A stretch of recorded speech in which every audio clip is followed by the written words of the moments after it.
walking around. I'm 6 years old right here. Mom disciplines me or dad disciplines me. And I've had this happen a lot where parent disciplines the child and the child's now 46 years old and they're still getting triggered by something. They don't even know what's being triggered. Well, guess what? Emotionally, they stopped right there.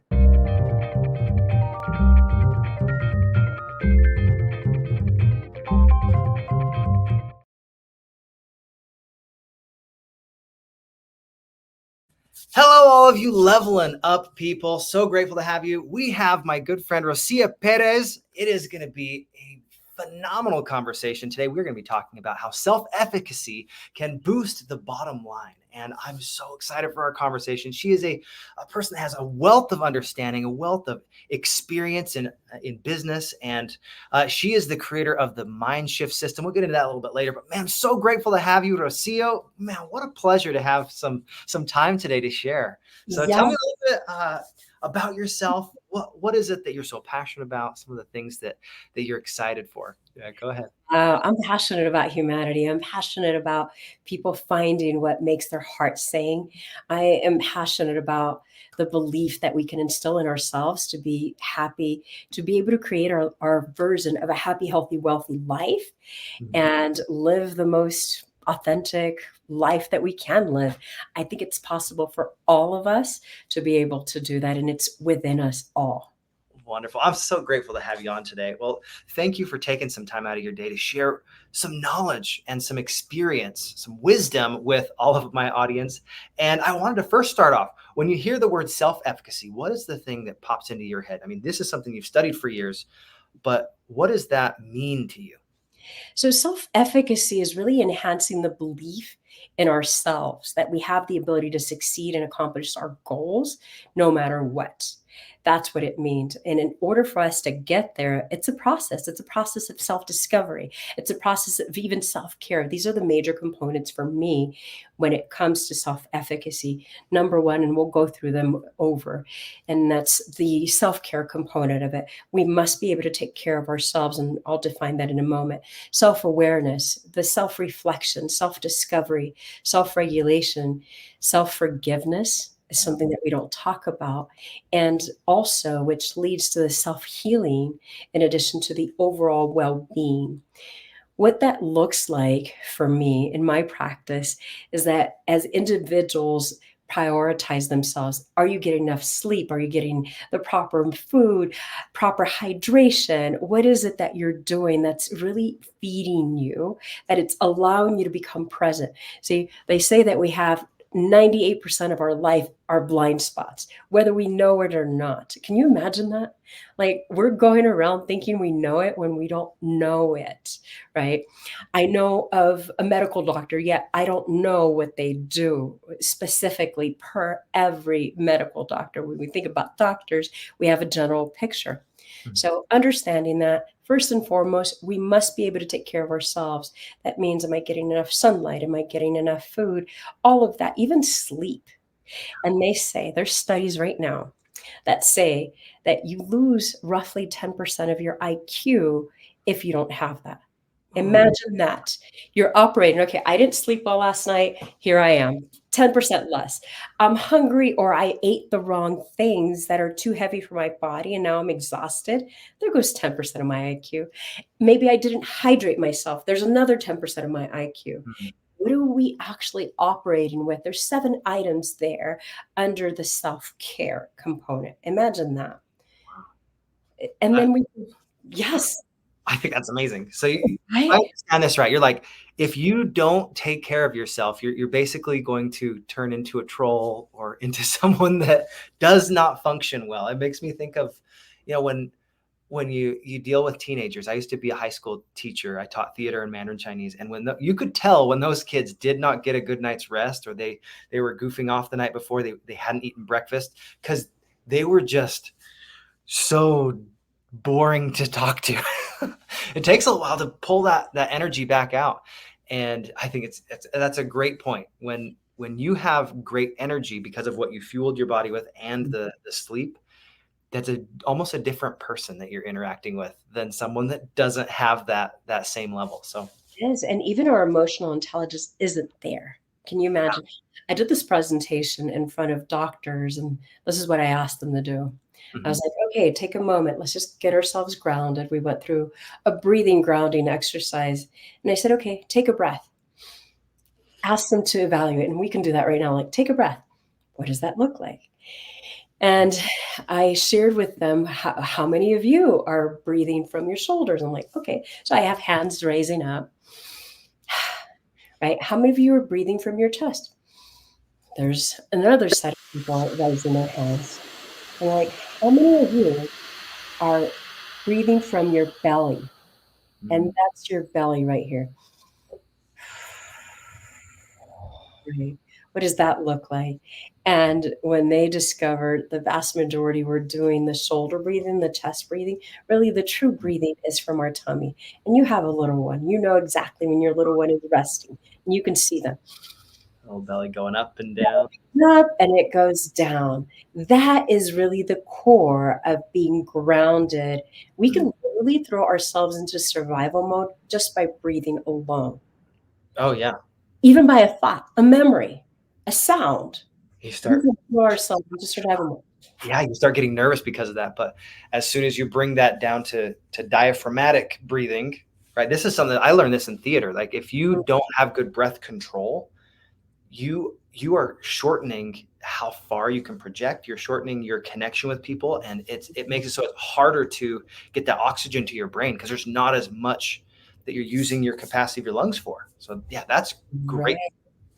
That's exactly it. And when we figure that out, it's like, how do I get myself grounded? How do I get myself out of survival mode? Because I may be doing a presentation, I'm huffing and puffing inside of me. How do I get out of that? And especially when we're selling ourselves in presentations, in job interviews, in opportunities that really matter to us, sometimes we go into survival mode. I How do know. I pick myself out of survival mode? Or how do I even not get there? How do I ground myself every day? For instance, this morning, I literally listened to a specific meditation Mhm. that grounds me into my presence over and over again. And it was to the tune of 5 times to a 12-minute meditation. Why? Because it's important. Why? Because all of the things that I do revolve around that. I would have been running around like a chicken with my head cut off. I'm like, okay, I just came from the airport. That trip took me 3 hours to get, home. I have 5 minutes to take a shower, 4 minutes to get my makeup on, all of this. It's like life. It happens to all of us. Right? Life happens over and over again. So the other thing is about the self-awareness. Once we have that grounding, we go into self-awareness. What does that look like? Now I'm more aware of my intentions, even my thoughts. Thoughts create things, bottom line. Oh, yeah. Thoughts lead to beliefs, they lead to actions, they lead to outcomes, bottom line, right? I have a thought, I have an emotion, I have, whether an emotion or a feeling, a belief is discovered through that. And then all of a sudden, I'm taking those actions, and it's in those actions that creates my results. Imagine sometimes I've been in a board meeting and somebody goes like this, and I'm like, oh my gosh, they point the finger, and I'm like, I have gotten triggered in the past, and I knew that I was triggered, and it would really upset me, and I didn't know why I was triggered. Okay. I just knew that this person upset me. Yes, I was able to control myself and manage my emotions. Yet the reality is that it had nothing to do with the person in front of me. It Mm. had everything to do that that was the way that my mother communicated. You better behave, right? And Yeah. so subconsciously, my subconscious remembered that, got triggered, and now I get to have a conversation. Now, in my awareness, because I've had the self care, I can be more aware and discover and say, hey, guess what? Nothing's happening here. They simply had a gesture, a movement, a sound. Anything can trigger us. Mhm. And for me, it was like, okay, Lucia, nothing's happening. Mom's not here. You're not in trouble. Everything is okay. What is the end result that you're here for? Isn't that funny? Like, That is. we don't even consider that. You think about it, there are emotional triggers, there's physical triggers, all these different things that I always think about this as an object or a emotion is endowed with power, and we are the ones that ascribe that meaning or not. So sometimes you'll have a gesture that you'll see and you're like, oh, that brings me back to high school when my my teacher used to be like, all right, everyone, if you're not paying attention, I'm gonna make you go pant like a dog and say, hey, are you listening up? Like, and I mean, I did that as a teacher because I thought it was hilarious when students were being silly, and I don't take myself too seriously. I like to have fun. So when students are really not paying attention, I was like, all right, we're going to do the dog thing. They're like, no, just pay attention and it's fine. But every once in a while, you'll have those emotional triggers, whether it's for good or bad, because sometimes you'll see something and you're like, oh my gosh, I remember that. Mm-hmm. I am brought back, and it could be a physical object as well. Like sometimes when you're going through like memory books, you see that picture and it's almost like your brain has the floodgates open and you get these wells of emotion. Mm-hmm. And I'm so grateful for our brain, the way that it works like that, because we get to relive our experiences and our memories. And sometimes, you know, the older I get, the better I was. You know, I get to think about all those things that I did back in the past. I was like, man, that was an awesome experience. And then you relive it and you're like, man, that is even a better experience now. So I'm curious, Rocio, since we're talking about self-efficacy, if you could pinpoint the biggest challenge that most people have to be able to do self-care, to be able to start to have that self-confidence, what would you say that is? To me, what I've discovered is number one, we're not taking care of ourselves. Bottom line, we're not getting enough rest. Let's say we have children, for example, somebody who has children. I don't know if you can relate, but somebody who has children may be like, okay, you know, little Johnny needs this, Mary needs that, you know, Michael needs this, whatever that may be. And we self sacrifice to the degree that it hurts. And we numb ourselves to our humanity. I'm sure you can relate because I remember being a mother. Like there was times that I should have been in the emergency room and I wasn't because I didn't want to disrupt the system, right? Disrupt my son's routine. I didn't want to do that. And I was very conscious of that, yet I didn't know that I was impacting myself, right?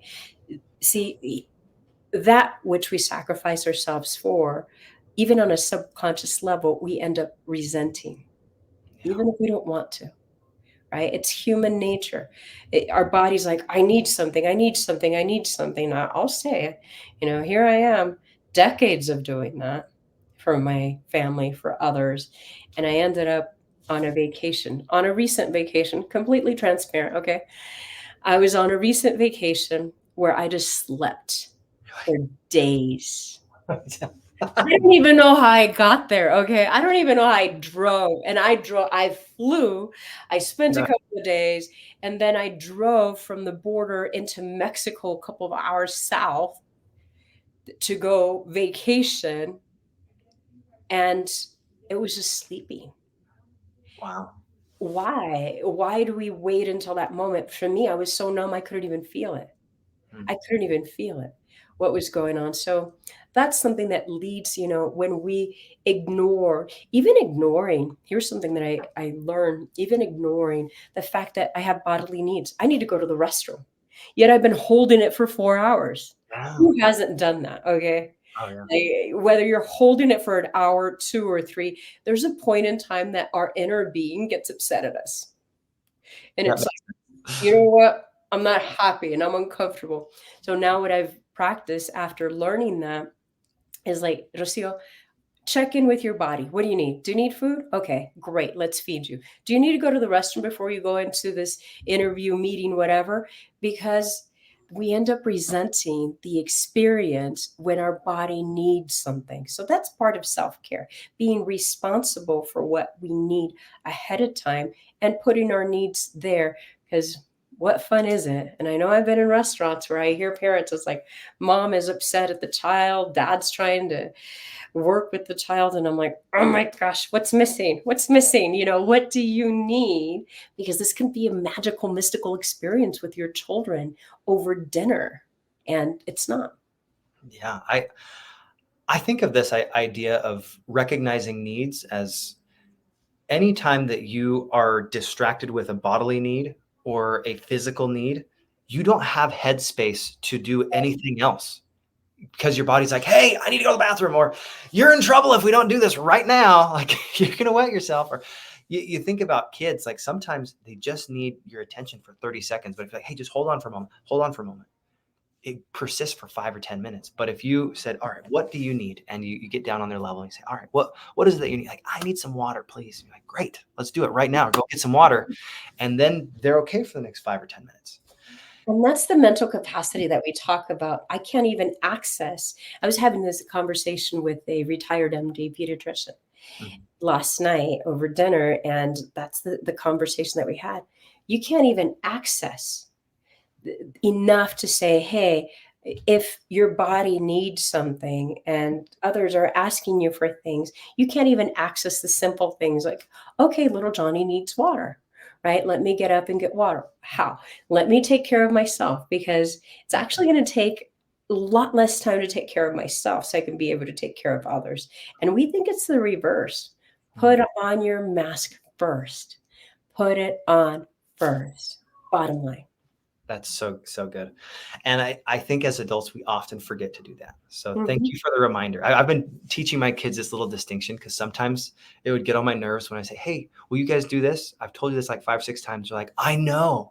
I don't know why that is, but that was one of the triggering things for me. So I was like, let's rephrase this. How can I make this so it's not frustrating? I said, all right, now we're going to say thank you for the reminder anytime I share something that you already know. And it has made a huge difference the last couple months, because when someone shares an insight with you, even if you know it already, you say thank you for the reminder, they're edified, you're edified. And it's great. So anytime you hear new information, you're like, wow, thank you. But anything you've heard before that you're like, oh, that's something that I needed to hear today. Thank you for the reminder. And I think a lot of times with self-care, these are not new concepts, right? They're not things that people haven't heard. You need sleep, you need food. But thank you so much for the reminder, because as adults, sometimes we don't have people standing over us like our mothers did saying, hey, it's time for bed, honey. Let's turn off the Netflix. Nobody's saying it's 10 o'clock PE class. Let's go get some movement. The body needs it. We know it, right? Let's go out to recess. Let's go get some energy out, right? Nobody's telling us that. I don't know about you. I remember one day I was working and I had this amazing roommate. She loved to work. She worked an hour away from the airport. She worked a 12-hour shift. She was gone 14 hours. And she came home. I was still sitting in the same place. I'm like, honey, why are you home so early? And she responded, I just worked a 12-hour day. What are you talking about? I was still so engrossed in my work that I hadn't moved Oh, out of that. So imagine that. So here we go. We went into self-care to self-awareness. Now I know that there's something that I need, right? And then going into the self-reflection, analyzing things, am I uncovering, looking at some insights right there, and then exploring what's that self-discovery. What do I need in addition to that? I'm aware, okay, I'm tired. What do I need, right? Reflecting what's happening here. Where am I going? And then to be able to self-regulate. I think that's one of the things in my experience is that self-regulation cannot happen without those things. You can't go snap into self-regulation. It's a process to go through. It's a process of self-discovery, self-care, and then you self-regulate. Okay, yeah, mom's not in the boardroom. She's not threatening me. She's not going to discipline me. I'm not going in timeout. We're working on this business experience. And then the other thing too, as we uncover and discover that, we go into the self-forgiveness. What is showing up that I haven't forgiven? Why is this still showing up? When we look at self-forgiveness. And for me, that is huge, because whatever it is, just like we talked about, I'm hungry, I'm tired, I'm showing up with an energy. And that's not a very positive energy. Let me share that. Because it's like that's where, we're showing up and we're like, another meeting, really? Another meeting? Or another this or another that. But really sometimes it's like, okay, I just have to forgive, discover what it is that we must forgive. Because in unlocking that, It unlocks our potential. It actually gives us resources. See, what happens is that we go along in our life. Here's like, let's say that I don't know, they say that by the time we're 7 years old, all of our patterns are built for the rest of our life unless we change. Okay.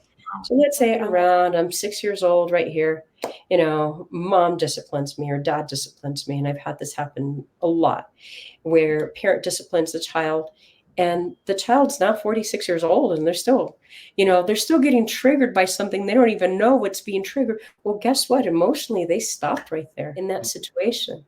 And they can continue spinning their wheels talking about the situation over and over again. And it's not until they reach the forgiveness to reconcile through the lens of an adult. See, the child is emotional.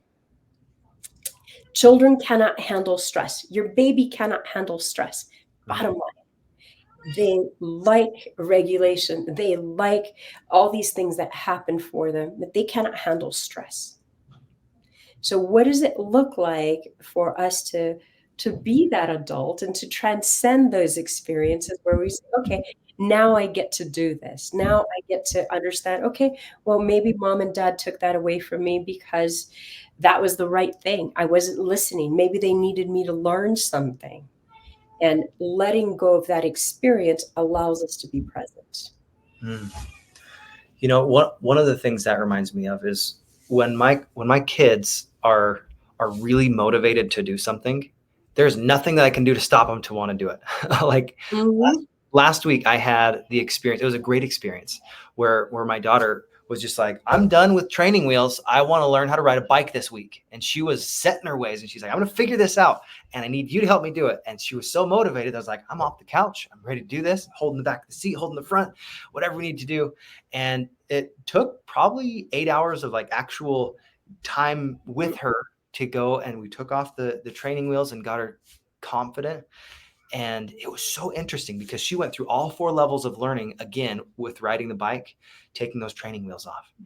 And her motivation was just, I want to do this. Why not? There's nobody that forced her to do it, but sometimes we lose that fire, that confidence, because there was no thought that I couldn't do this. It was, I'm going to do this week. I'm going to figure this out. And she's like, I know I need your help. So come get off the couch, come get off your calls, and hold my bike so that I can figure this out. And it was great. She was a little hard at the very beginning. She's like, I just want to figure it out. It's like, be patient. You'll figure this out. We'll get the balance. We do like those little micro adjustments, keeping your eyes in front of you, making sure you're not over adjusting so you don't flop over your bike. And man, I was just so proud of her because over the course of a few days, she was able to finally get it. And I think sometimes in business, we forget that we have to go through those 4 levels of learning: unconsciously incompetent, consciously incompetent, and then we get to that very consciously competent, like, oh, I can do this. And then you finally are like, oh, I can do this. I have the right intuition. I don't have to think about it. Every single time in business, there's any skill that you learn that's new, you go through those 4 levels. And that self-efficacy, I think, is the same thing. When you have a new idea that you need to develop, or you're like, I really want to figure out this self-care, where are you on those levels? Like, have you discovered or been aware of what it is that you need to work on? And you're like, all right, now who is it that I can talk to help me make sure that I'm actually figuring out where my boundaries are, where my bedtime is, what type of food I need to make sure I hit. I've been tracking my macros recently for the last couple months. It's been very helpful to be like, oh, here's my border on the top end. Here's my border on the minimum. If I don't hit 1,500 calories, I don't function well. If I hit more than 2,100 calories, then I'm a little lethargic. So I have to kind of keep that accordion. Understanding that, the self-efficacy leads to getting us out of survival mode. Yeah. And that's really where it impacts the bottom line. And I know when I've got myself into survival mode, there's an emergency with my family member, mom, dad, whoever it was. And all of a sudden I'm like, okay, I've got to run. I've got to do this. I've got to do that. And when I get out of that survival mode, I see things that I hadn't seen before. I'm like, wow, how come I didn't reach out to this person? This person was in front of me all along. They have been here for years. Yeah, I've been in survival mode for years.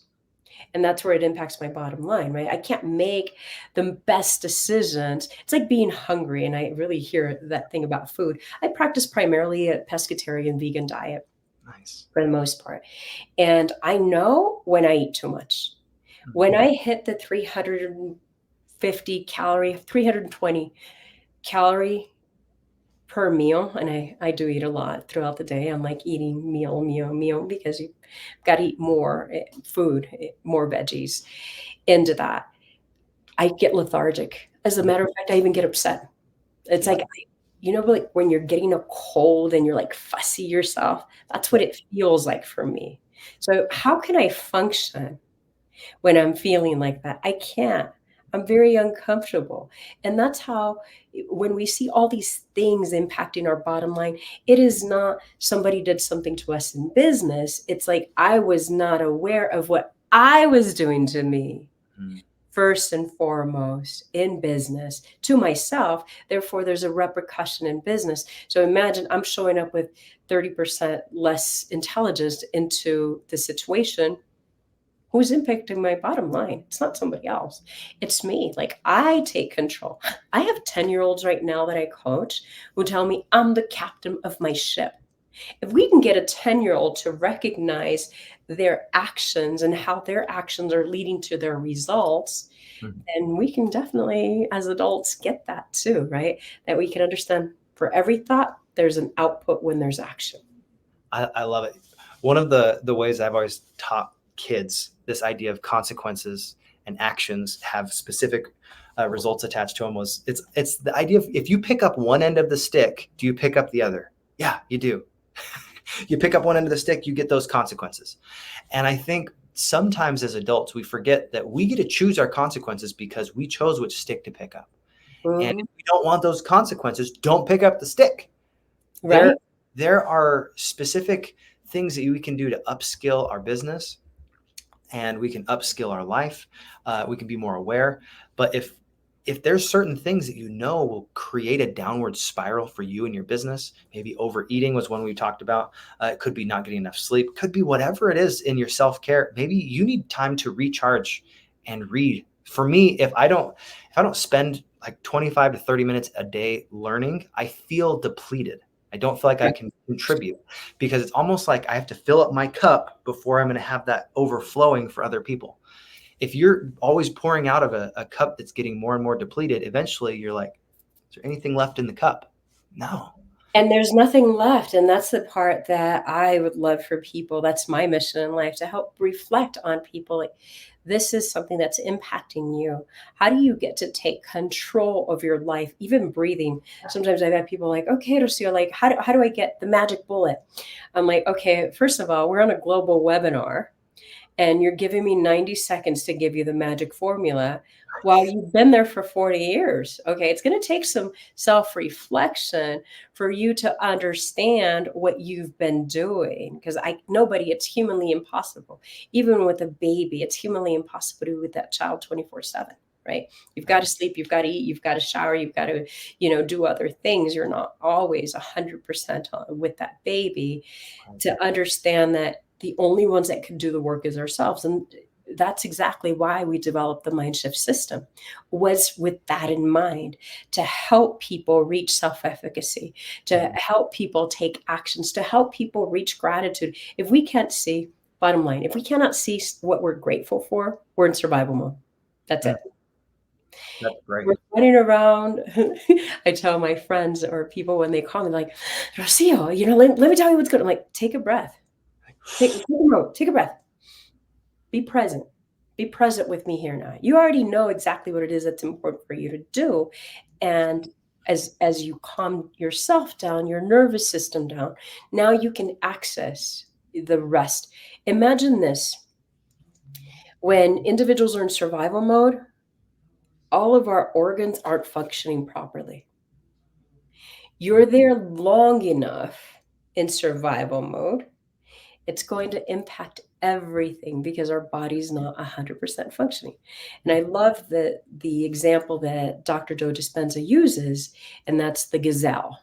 The gazelle's in the wild, and then it feels like it's being chased, and it knows it's being chased. And it's like, okay, I'm being chased. My life is in danger, right? It's looking back and forth. And it's like, okay, where do I go? How do I get to safety, right? The only thing it's thinking about safety. Its organs are not working properly. They're semi shut down, like the vital organs, because that gazelle needs to get into safety.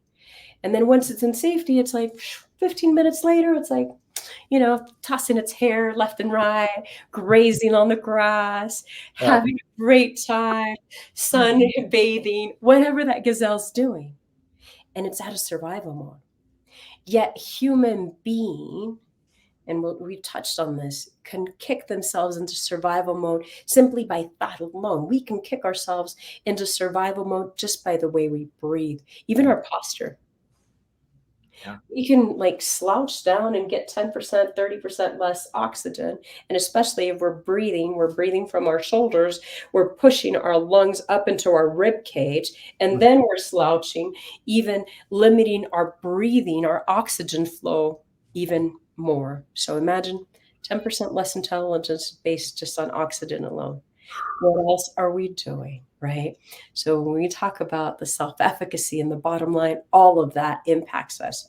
We think that it's other external things, and yet it's inside of our control within our humanity to be able to manage that.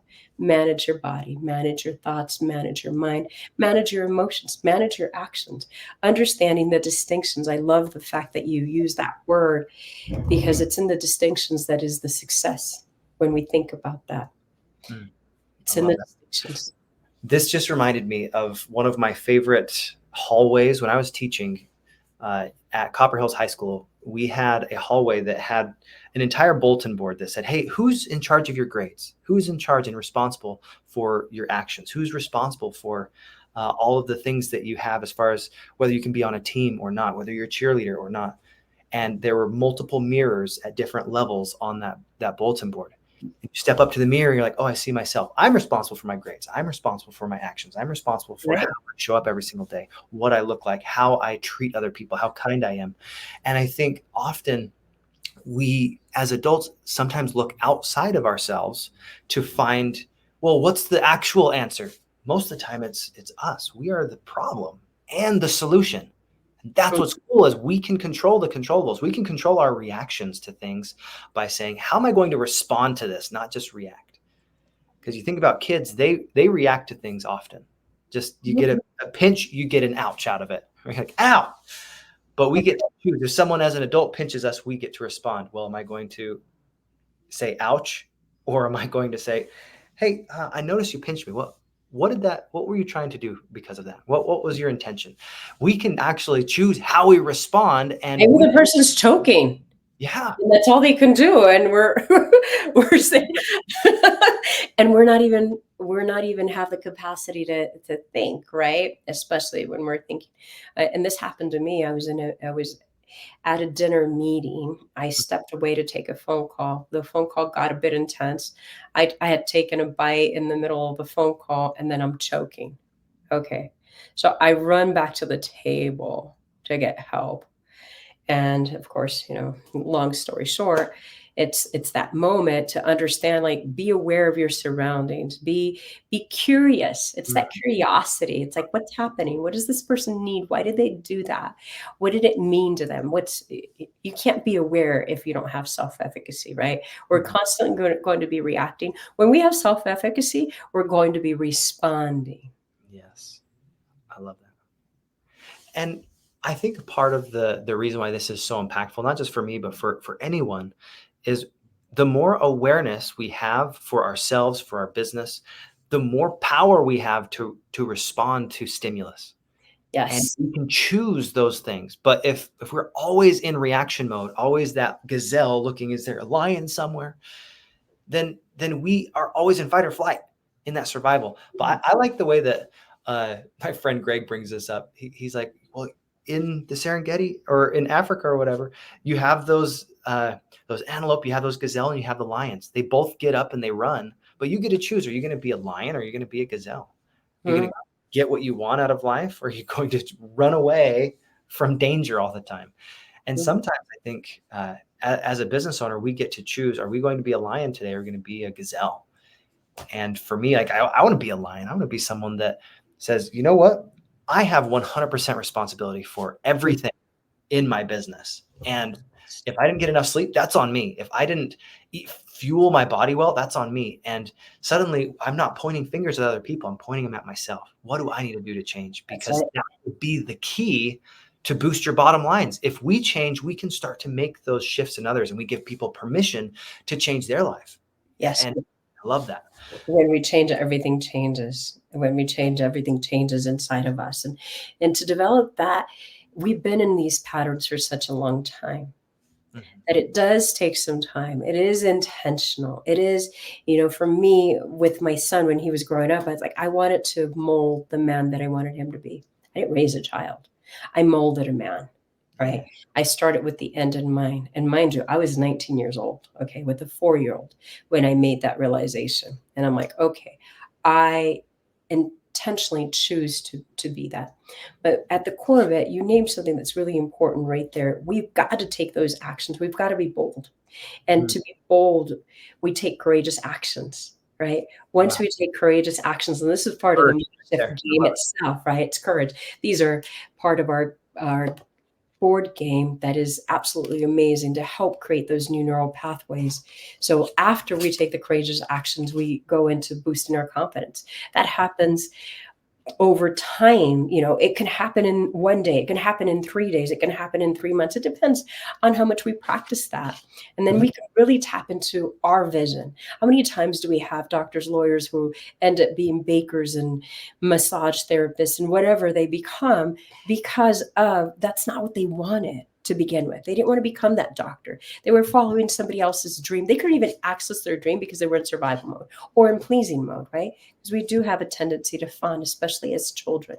We're fawning, we're edifying our parents or whatever that may be, or people around us. And then we tap into our real power. What does our real power look like? That when I tap into it, I know exactly what it is that I want and how to get it.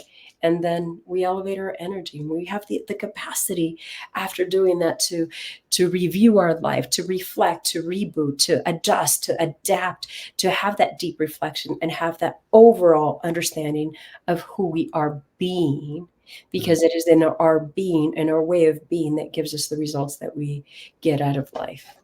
I love that. And how we be, right? How we behave will absolutely determine the results that we get. If we are not to that level of attainment as far as who we are, we're not going to have it. We're not going to be doing those level of actions. And even if we are doing a lot of those actions because we haven't gotten to there in our personal development, our self-awareness, our self-efficacy, it's not going to have the same impact. So I think that's huge. If we're always focusing on how can I be the very best version of myself? How do I improve and level up my life just 1% more today than I did yesterday?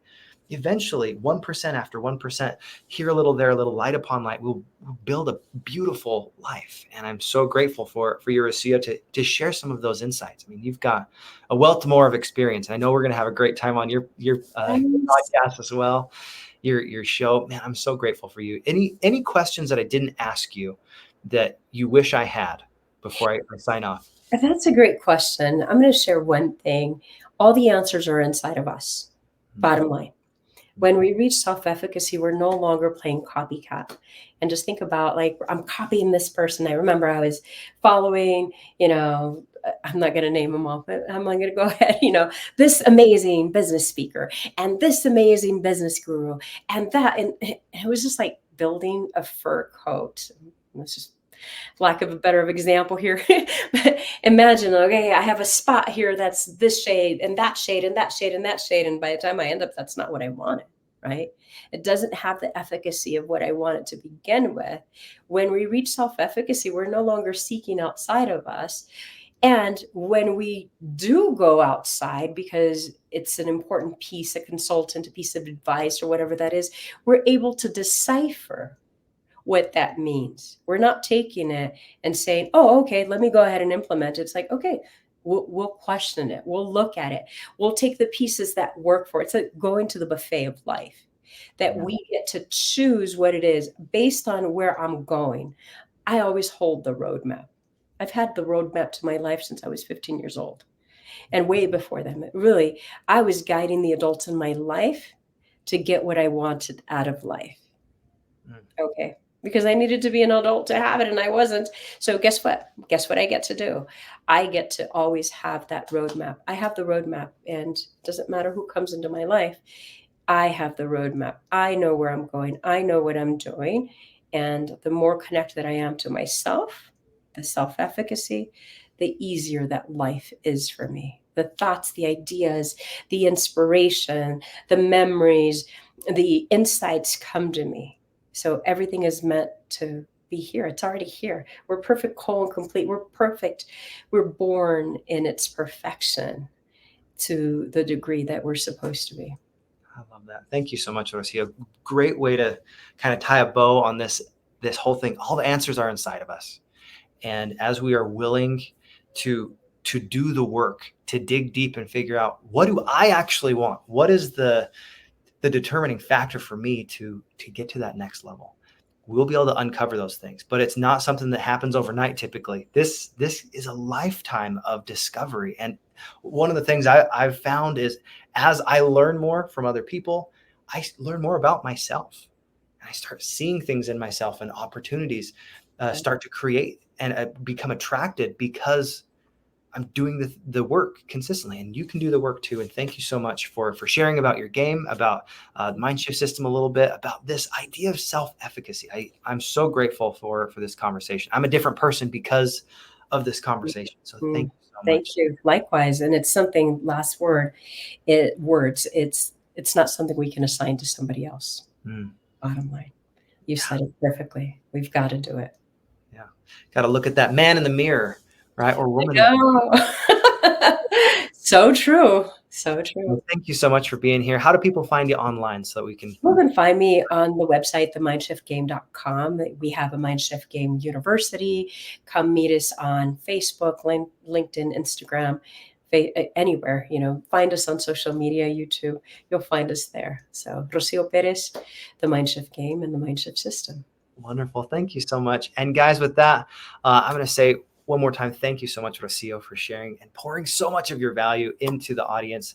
And once again, guys, keep leveling up your life. If you love this, if you had some great insights, some great takeaways, we would love a review, but feel free to hit that like and subscribe button.